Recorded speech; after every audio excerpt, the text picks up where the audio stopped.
Inilah Injil suci menurut Matius.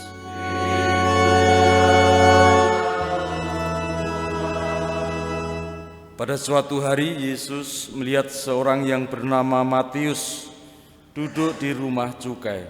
Yesus berkata kepadanya, "Ikutlah aku." Maka berdirilah Matius lalu mengikuti dia. Kemudian ketika Yesus makan di rumah Matius, datanglah banyak pemungut cukai dan orang berdosa makan bersama-sama dengan dia dan murid-muridnya.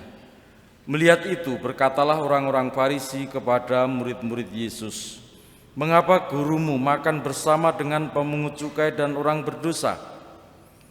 Yesus mendengarnya dan berkata, "Bukan orang sehat yang memerlukan tabib, melainkan orang sakit.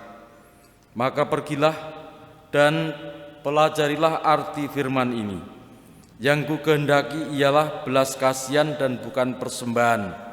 Karena aku datang bukan untuk memanggil orang benar, melainkan orang berdosa." Demikianlah sabda Tuhan.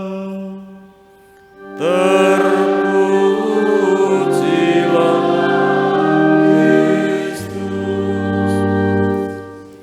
Bapak saudara sekalian yang terkasih, menurut perhitungan manusiawi, Matius mestinya tidak masuk untuk menjadi murid Yesus. Karena apa? Tak tahu. Sebagai seorang pemungut cukai, banyak tidak disukai, bahkan dicap sebagai kelompok pendosa. Karena apa? Pemungut cukai itu memeras rakyat pada zaman itu dan menguntungkan bagi penjajah. Dengan kata lain, ia menjual rakyat untuk kepentingan penjajah.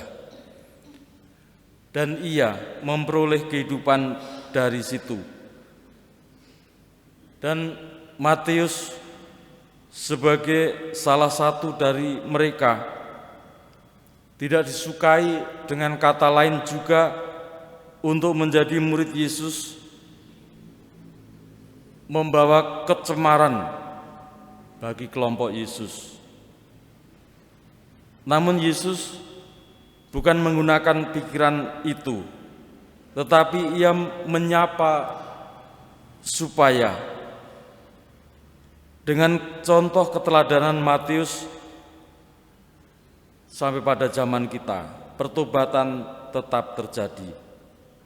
Dan itulah yang kemudian terjadi pada diri Matius.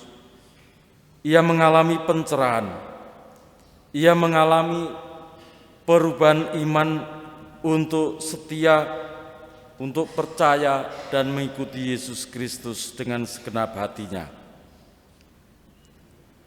Saudara sekalian, marilah kita mohon supaya kita pun mengalami pencerahan itu, supaya kita juga tidak seperti orang-orang Farisi yang merasa diri sudah benar, tidak memerlukan pertobatan dan juga tidak memerlukan pembaruan hidup.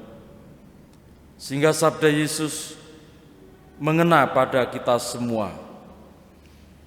Bukan orang sehat yang memerlukan tabib, melainkan orang sakit. Untuk itu kita mohon supaya hati kita dilunakkan seperti pewartaan Paulus untuk menjadi rendah hati, lemah lembut dan penuh kesabaran. Kita satukan harapan-harapan dan doa kita dengan persembahan kita.